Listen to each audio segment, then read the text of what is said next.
இது பண்ண நீங்க இப்ப சொன்னீங்க இல்லையா அந்த பாட்டு, இன்னைக்கு காலேஜ் ஆனுவல் டே எல்லாம் பாடுறாங்க சார். 10 ரூபா பாட்டு. 10 ரூபா பாட்டு. காலேஜ் ஆனுவல் எல்லாம் பாடுறாங்க.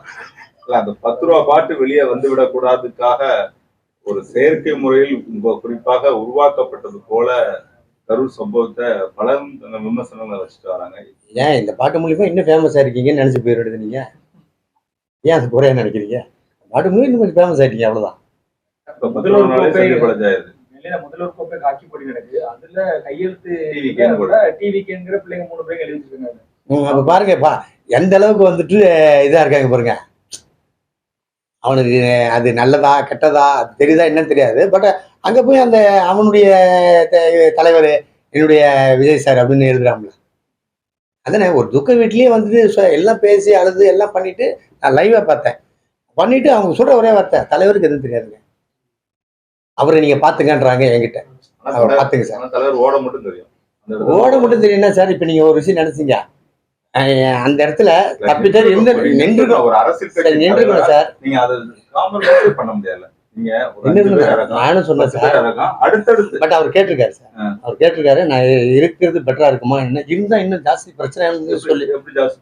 ஆமா சார், அந்த இடத்துல போய் நின்னா திருப்பி கிரௌட் ஆகும், திருப்பி அந்த இடத்துல லா அண்ட் ஆர்டர் பிரச்சனை வரும். இவ்வளவு இது போயிருக்கு. சிஎம் சார் வராரு, அங்க ஆல்ரெடி வந்துட்டு செந்தில் சார் வராரு. ஆனா இவருக்காக தான் 41 பேரும் உயிரை வந்திருக்காங்க. ஒரு கூட்டத்துக்கு போனாலும் 41 போனா இவர் ஓடுதாரு. ஆனா முதலமைச்சர் சென்னையில இருந்து அங்க வராரு. மக்கள் மத்தியில சரி, நான் இன்னொரு கேள்வி கேட்கிறேன். சரி சார், நான் இன்னொன்னு சொல்றேன் சார். இப்ப இவர் வந்துட்டு போயிட்டாரு அப்படின்றீங்க சார். போயிட்டாரு ஓகேங்களா. ஆனால் நீங்க அந்த இடத்துல இந்த கட்சி சார்பா வேற யாருமே இல்லையா? தலைவர் விடுங்க, தலைவர் அங்க போனா பிரச்சனை ஆகுன்றாங்க. இந்த 2ஆம் கட்ட தலைவர்ல யாராவது ஒருத்தர் இருந்திருக்கணும்ல. திட்டேன் சார், பப்ளிக்கு திட்டோம், கோவத்துல நம்மளை கத்தட்டோம், வாங்கிக்க வேண்டியதான் சார். போய் நின்று இருக்கணும் சார், அங்க போய் நின்றுதா நல்லா இருக்காது. நான் என்ன கேட்கறேன்னா, திருப்பி பிளேமிங் அவர் மேலேயே போடுறோம் நம்ம. பட் என்னன்னா இப்ப 40 போச்சு, இப்ப திருப்பி வந்தாங்கன்னா இந்த இன்னும் கூட்டம் கூட இன்னும் பேஜாராகன்றதுனால மேபி மேற்கொண்டு இல்ல சார். பாஜக மாநில தலைவர் என்ன சொல்லும் போது அவருக்கு உயிர் அச்சுறுத்தல் இருக்கு, திருப்பி போனா அவரே கொலை செஞ்சிருவாங்க அப்படின்னு மாதிரி சொல்றாரு. அப்படிமா அந்த சூழ்நிலை அன்னைக்கு அப்படி இருந்திருந்தா அப்படி எதுவும் நடந்தது? அவர் எப்படி ஜோசியர்? அவருக்கு எப்படி தெரியும் போன கொலை நடந்திருப்பாங்க? இல்ல எதையாவது சொல்லக்கூடாது சார், ஆபத்து இருக்குன்னு சொல்லக்கூடாது சார்.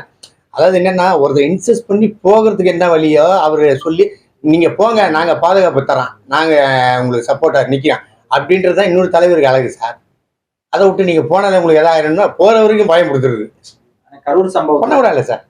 இப்ப அவருக்கே ஒரு மைண்ட் செட் இருக்கும் போனட்டு. இப்ப இவர் இந்த மாதிரி சொல்லிட்டாருனால என்ன திருப்பி யோசிப்பாரு, என்ன பண்ணலாம், திருப்பி போனா பிரச்சனை ஆயிடுமோ, பிரச்சனை ஆயிடும் மீன்ஸ் மறுபடியும் ஏதாவது அசம்பாவிதம் ஆயிடுமோன்னு ஒரு பயம் பிராக்டிக்கலா இருக்கிறது தானே சார்.